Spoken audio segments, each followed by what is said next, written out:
Hello সবাইকে, আমার একটা নতুন ভ্লগে সকলকে স্বাগতম। তো আজকে খুব তাড়াতাড়ি উঠতে হয়েছিল, কারণ আজকে গেছিলাম আমি একটা জায়গা, দেখতেই পাবে সেটা। তো আজকে দিনটা ছিল খুবই ভালো, কেননা আজকে আমার কিছু কাজ ছিল আর সেগুলো ফাইনালি কমপ্লিট হলো। সেটা কি তোমাদের পরে আমি ভিডিওতে জানাবো।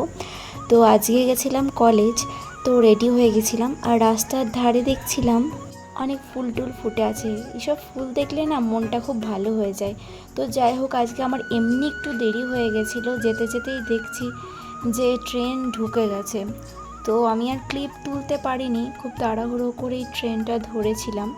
তারপরে ট্রেন থেকে নেমে একটু বাজার দোকান গেছিলাম। চারিদিকে প্রচুর শাকসবজি ফলমূল দেখছিলাম, আর বিশেষ করে লিচু দেখলে তো একদম মনে হচ্ছিলো এক্ষুনি কিনে নিই, কিন্তু আমার যেহেতু সময় খুব কম ছিল তাই কেনা হয়নি। তো কলেজের চারিদিকটার পরিবেশটা আমাদের খুবই সুন্দর, চারিদিকে সবসময় ফুল টুল ফুটেই থাকে। তো যাই হোক, আমার একটা বান্ধবী এসেছিলো, ওর সাথে একটু দেখা করলাম, একটু গল্প করলাম, এরপর বাড়ি চলে এসেছিলাম। তো আসার সময়ও চারিদিকে দেখছিলাম, তখনও প্রায় বাজার প্রায় ভর্তি মতোই ছিল। তো যাই হোক, ট্রেনে উঠে খুব খেতে ইচ্ছে করছিল কিছু একটা, তো আমি খেয়েছিলাম ছোলা সেদ্ধ আর এই শসা। আর খুব টায়ার্ড হয়ে গেছিলাম, বাড়ি এসে চোখ মুখের অবস্থা খারাপ হয়ে গেছিলো আর খেয়ে দিয়ে শুয়ে পড়েছিলাম।